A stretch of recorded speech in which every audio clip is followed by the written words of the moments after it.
Em 1995, a revista Adventista publicou um artigo onde o autor fazia um relato de aparições de um ser majestoso que o mundo entendia como Cristo, e ele fazia milagres, sinais e maravilhas.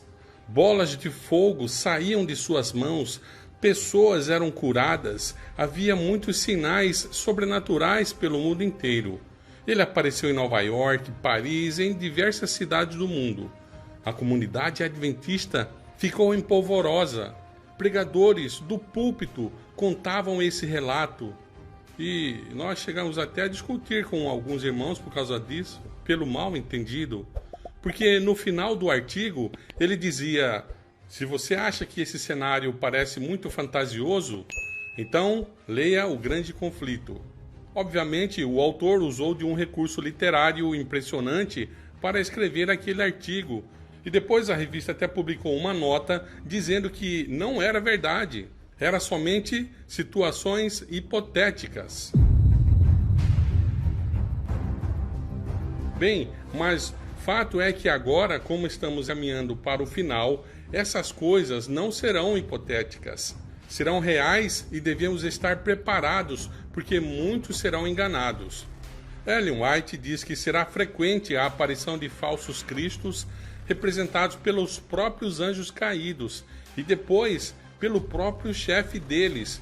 E no mesmo tempo de Ellen White, final do século XIX e começo do século XX, outras duas senhoras também falaram da aparição de seres espirituais, os quais regem este planeta e que desde tempos remotos estiveram a guiar o mundo de forma invisível, mas que no seu tempo iriam exteriorizar, manifestarem-se visivelmente diante dos seres humanos.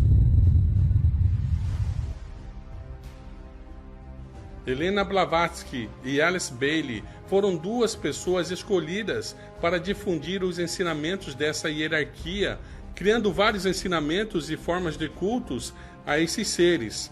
Madame Blavatsky, que viveu de 1831 a 1891, era uma ocultista russa, médium espírita, autora e cofundadora da Sociedade Teosófica em 1875. Suas doutrinas teosóficas influenciaram a difusão das ideias hindus e budistas no Ocidente, bem como o desenvolvimento de correntes esotéricas nos ocidentais, como a antroposofia, o movimento da nova era, yoga e algumas outras crenças que pertencem a esse tipo de doutrinas espiritualistas. Alice Bailey viveu de 1880 a 1949. Em 1919, Bailey relatou que um professor espiritual apareceu para ela e pediu-lhe que editasse telepaticamente seus ensinamentos. Logo, publicou o primeiro dos 19 livros canalizados por esse mestre.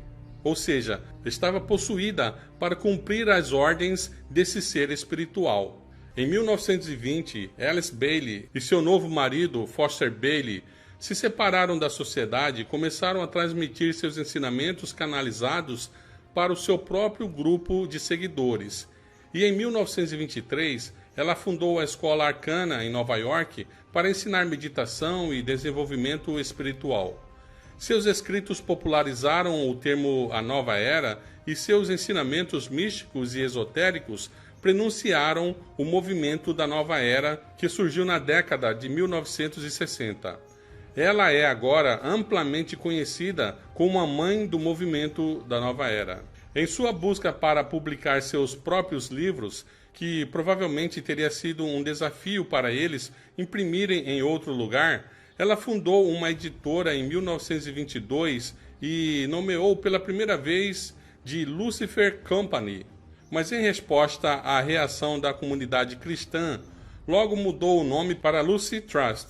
O seu site confirma isso e diz mais: em 1925 o nome foi mudado para Lucy Publishing Company. Ambas as pitonisas falaram da vida desses mensageiros, porém Bailey teve que tratar com a preparação de acontecimentos maiores em função da proximidade da transição de ciclos importantes, tais como o milênio, a nova era e outros, Daí, ela posicionar do plano da hierarquia na forma de uma grande apoteose das revelações, algo que somente poderia ocorrer sob a custódia da própria hierarquia espiritual manifestada.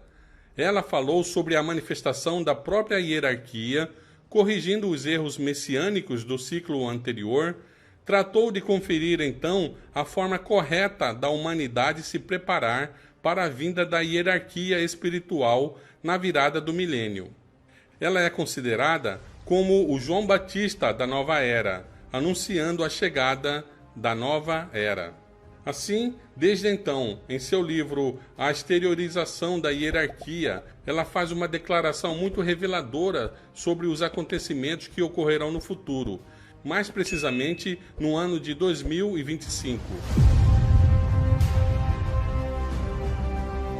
O século atual, até aquela data, é tecnicamente chamada de etapa precursora e de natureza preparatória de teste em seus métodos e pretende ser reveladora em suas técnicas, e os resultados podem ser vistos através dos seus colaboradores, os artistas famosos, os cantores de renome, de fama abrangente e demais envolvidos na preparação desse grande evento.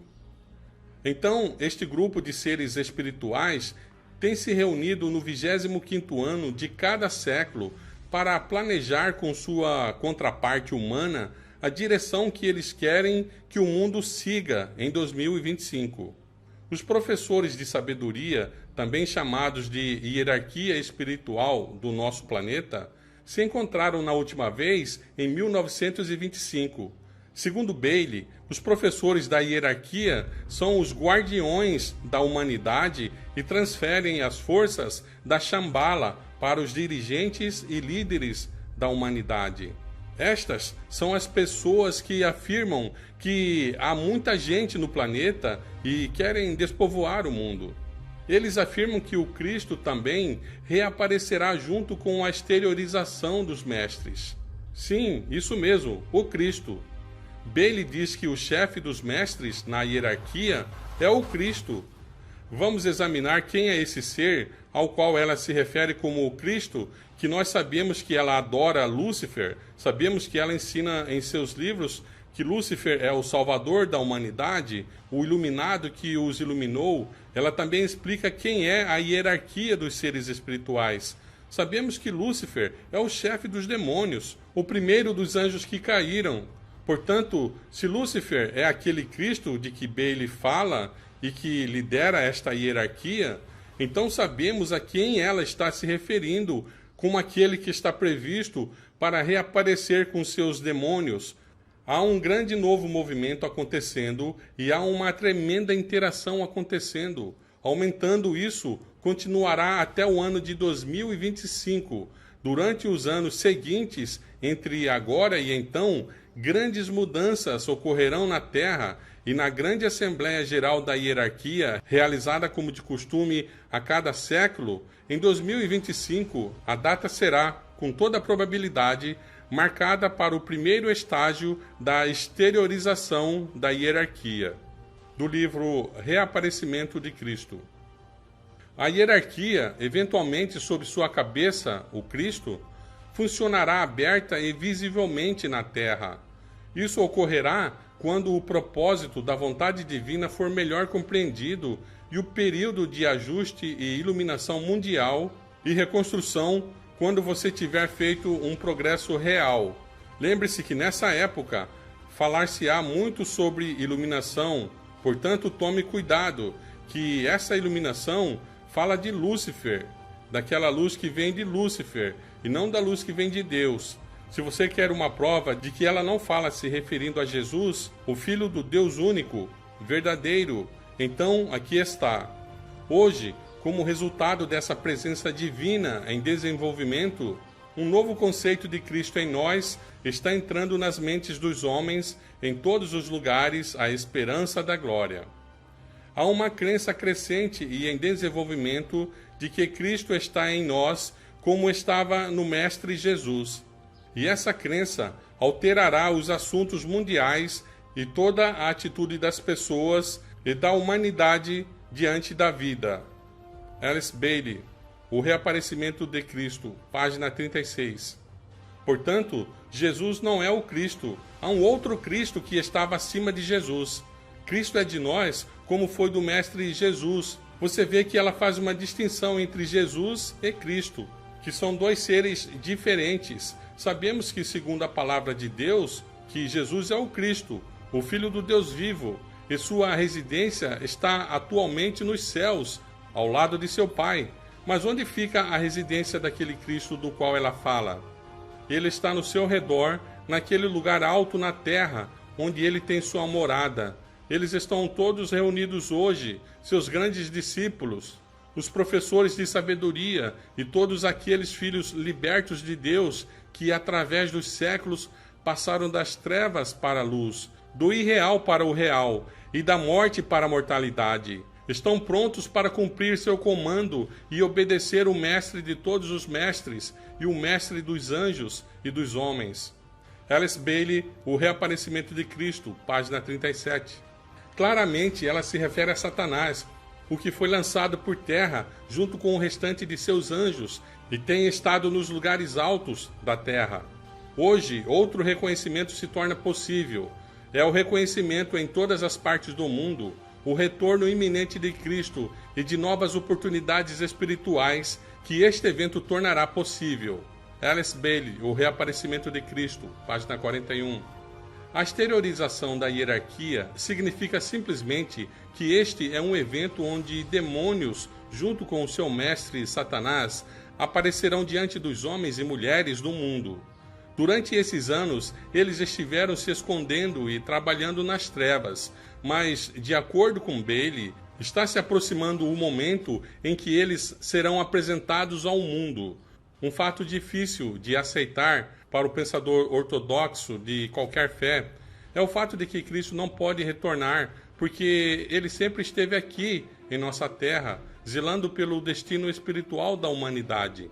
Ele nunca nos deixou, mas em um corpo físico e bem escondido, ele tem orientado os assuntos da hierarquia espiritual de seus discípulos e trabalhadores que estão unidos a ele no serviço da terra. Portanto, só pode reaparecer. Alice Bailey, O Reaparecimento de Cristo, página 43. Isso lhe parece familiar? Quem são aqueles que estão falando da Terra, da Pachamama, que devemos cuidar do planeta, das mudanças do clima, etc.? Já sabemos quem são aqueles que trabalham com ela. Já sabemos porque a Bíblia já nos dizia sobre isso. Mas aqui está. É claro que esta sacerdotisa do século XIX está falando até mesmo dos obreiros de Satanás. A base deste reconhecimento baseia-se na convicção profundamente arraigada, inata na consciência humana, de que algum mestre, algum salvador, revelador, legislador, um representante divino deve surgir do mundo e das realidades espirituais devido às necessidades humanas e a humanidade precisa. Sempre ao longo dos séculos, no momento de maior necessidade do homem e em resposta à sua demanda expressa, um Filho de Deus apareceu e sob muitos nomes diferentes. Alice Bailey, O Reaparecimento de Cristo, página 41. Até aqui você já se deu conta de quem é Alice Bailey e do que ela está falando, onde ela fala que eles fizeram planos para o reaparecimento do falso Cristo e todas as manifestações possíveis de seres espirituais. Para muitos, isso pode parecer uma fantasia delirante ou um conto de filme de Hollywood. Porém, a realidade disso é que as informações apresentadas pelas duas senhoras, Blavatsky e Bailey, não são ficção científica e nem uma teoria que cheira a conspiração. Os artigos são retirados diretamente de pessoas que estiveram envolvidas com o ocultismo e são reais. Os mestres da sabedoria, a hierarquia espiritual do planeta, são seres espirituais, são os anjos caídos, demônios. O Cristo que vai retornar e é o chefe dos professores da sabedoria, esse é Lúcifer, Satanás. Os professores de sabedoria se reúnem em conclave com os humanos a cada 25 anos de cada século.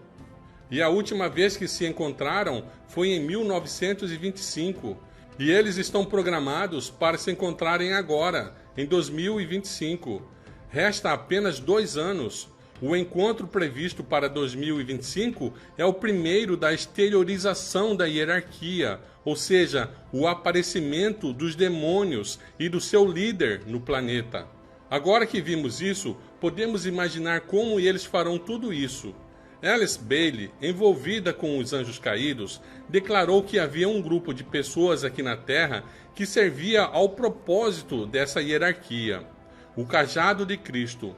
Já ativo na forma do novo grupo de servidores mundiais, e esses são formados por grupos como o Fórum Econômico Mundial, a ONU, a Coroa da Inglaterra, as instituições que ficam em Roma, algumas sociedades ocultas. Esses são o corpo de precursores tão poderosos que nunca temos visto antes, grandes figuras mundiais em diversas áreas da vida humana. Seu trabalho e influência já são vistos e sentidos em todos os países, e nada pode destruir o que eles alcançaram até agora. E eles vão conseguir muito mais ainda e vão conseguir levar a cabo os seus intentos. Porém, como já dissemos, uma outra senhora também nos relatou que nos últimos dias haveria manifestações sobrenaturais e aparições de anjos aqui na Terra.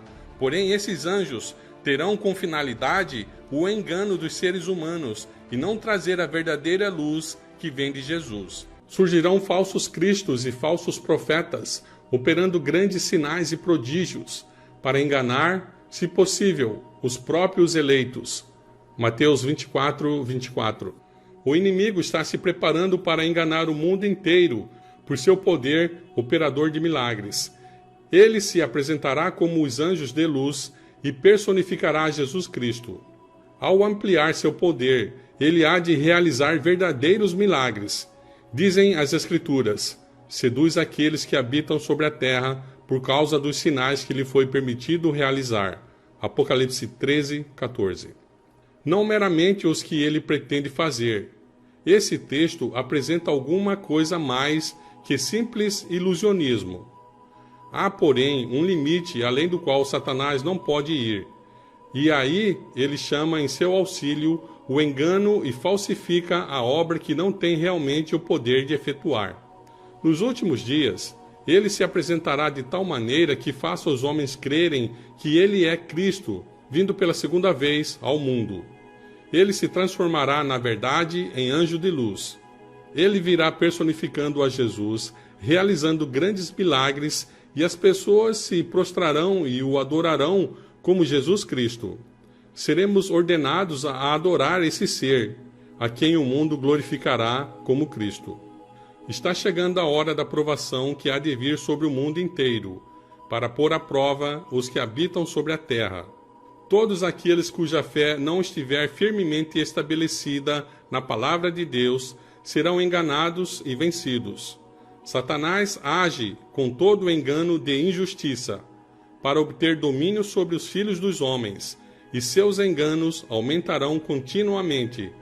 No entanto, ele só conseguirá alcançar seu objetivo quando as pessoas cederem voluntariamente às suas tentações. Os que buscam sinceramente o conhecimento da verdade e se esforçam para purificar o coração pela obediência, fazendo com que está ao seu alcance para se prepararem para o conflito, encontrarão refúgio seguro no Deus da verdade. Você guardou a palavra da minha perseverança, por isso também eu o guardarei. Apocalipse 3, 10. Essa é a promessa do Salvador. Se fosse necessário, ele preferiria enviar todos os anjos do céu para proteger seu povo, a deixar que uma única alma que confia nele fosse vencida por Satanás. Também opera grandes sinais, de maneira que até faz descer fogo do céu sobre a terra, diante de todas as pessoas.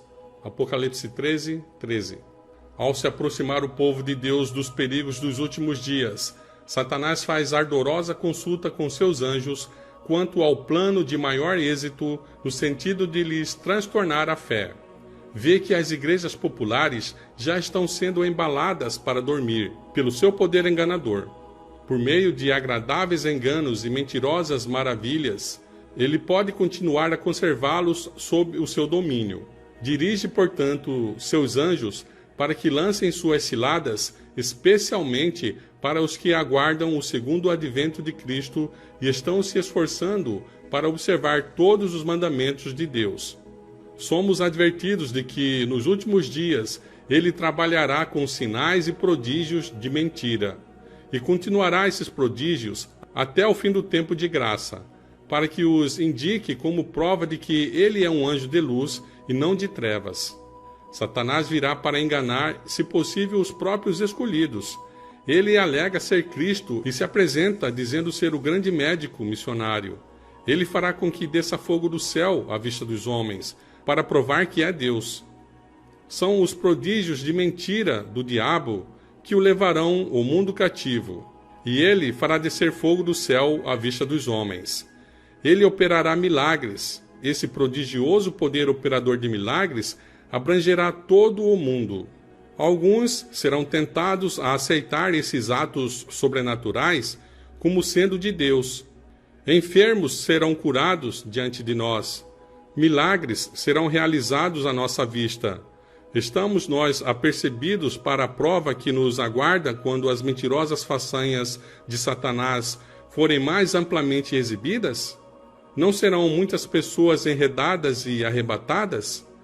Separando-se dos claros preceitos e mandamentos de Deus e dando ouvido a fábulas, o espírito de muitos está se preparando para receber esses prodígios de mentira. Todos nós devemos nos armar para o combate em que havemos de nos empenhar em breve. A fé na palavra de Deus e o estudo apoiado pela oração e posto em prática serão nossa proteção contra o poder de Satanás, levando-nos à vitória pelo sangue de Cristo. Como ato culminante no grande drama do engano, o próprio Satanás personificará Cristo. Satanás se manifestará entre os homens como um ser majestoso, com brilho deslumbrante, assemelhando-se à descrição do Filho de Deus dada por João no Apocalipse. O povo se prostra em adoração diante dele, enquanto ele ergue as mãos e sobre eles pronuncia uma bênção, assim como Cristo abençoava seus discípulos quando aqui na terra esteve. Sua voz é meiga e branda, cheia de melodia. Em tom manso e compassivo, apresenta algumas das mesmas verdades celestiais e cheias de graça que o Salvador proferia. Cura as doenças do povo e então, em seu pretenso caráter de Cristo, alega ter mudado o sábado para o domingo, ordenando a todos que santifiquem o dia que ele abençoou. Declara que aqueles que persistem em santificar o sétimo dia estão blasfemando de seu nome. Grande Conflito, página 624, no manuscrito 16 de 1884. Satanás vê que está por perder seu caso. Não pode enganar o mundo todo. Faz um último e desesperado esforço para vencer os fiéis por meio do engano. Faz isso fazendo-se passar por Cristo. Veste-se com um manto de realeza, que o apóstolo João descreve com precisão. Tem poder para fazer isto. Aparecerá a seus seguidores enganados, o mundo cristão que não recebeu o amor da verdade, mas se deleitaram na injustiça. Apresenta-se como Cristo em sua segunda vinda. Proclama que é Cristo e creem que é Cristo, um ser bonito e majestoso que se veste de majestade, com voz suave e meiga, com uma glória que supera a tudo que os olhos mortais já viram. Mais um esforço, e então o último artifício de Satanás é empregado. Ele ouve o clamor incessante para que Cristo venha, para que Cristo os liberte. Esta última estratégia é personificar Cristo e fazê-los pensar que suas orações foram atendidas, mas isso corresponde à última obra final. O Senhor te abençoe e te guarde. O Senhor faça resplandecer o seu rosto sobre ti, e tenha misericórdia de ti. O Senhor levante o seu rosto sobre ti, e te dê a paz.